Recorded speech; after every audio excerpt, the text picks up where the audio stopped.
Hi friends, இன்னைக்கு நம்ம வீடியோல நல்லா கம கமன்னு அரைச்சு விட்ட பச்சை பயிறு குழம்பு எப்படி செய்யறதுன்னு பார்க்கலாமா?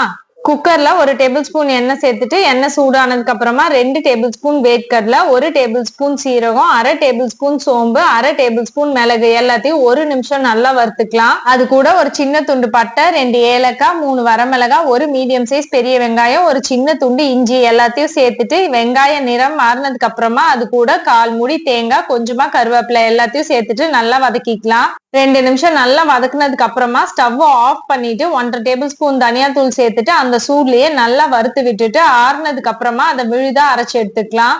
குக்கர்ல 1 டேபிள் ஸ்பூன் எண்ணெய் சேர்த்துட்டு காஞ்சதுக்கு அப்புறமா 1 டேபிள் ஸ்பூன் கடுகு சேர்த்து நல்லா பொரிஞ்சதுக்கு அப்புறமா 1 மீடியம் சைஸ் பெரிய வெங்காயத்தை நீல வாக்குல கட் பண்ணி சேர்த்துக்கோங்க. அது கூடவே 1 டேபிள் ஸ்பூன் உப்பு, 1/2 டேபிள் ஸ்பூன் மஞ்சள் தூள், ஒரு கொத்து கருவேப்பிலை எல்லாத்தையும் சேர்த்து நல்லா வதக்கிட்டு ஒரு பெரிய தக்காளியை நீல வாக்குல கட் பண்ணி சேர்த்து ஒரு 2 நிமிஷம் வதக்கிட்டு நம்ம ஏற்கனவே அரைச்சு வச்சிருந்த மசாலா 1 கப்பு பச்சை பயிறு, 2 கப்பு தண்ணி, தாராளமா தண்ணி சேர்க்கணும், சேர்த்துட்டு நல்லா கலந்து விட்டுடலாம்.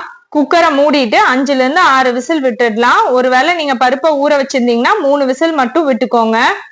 ஃபைனல் டச்சா ஒரே 1 டேபிள் ஸ்பூன் நெய் மட்டும் சேர்த்துட்டு பொடி பொடியா நறுக்குன கொத்தமல்லி இலைகளை தூவுனோம்னா கம கமன்னு அரைச்சு விட்ட பச்சை பயிறு குழம்பு ரெடி.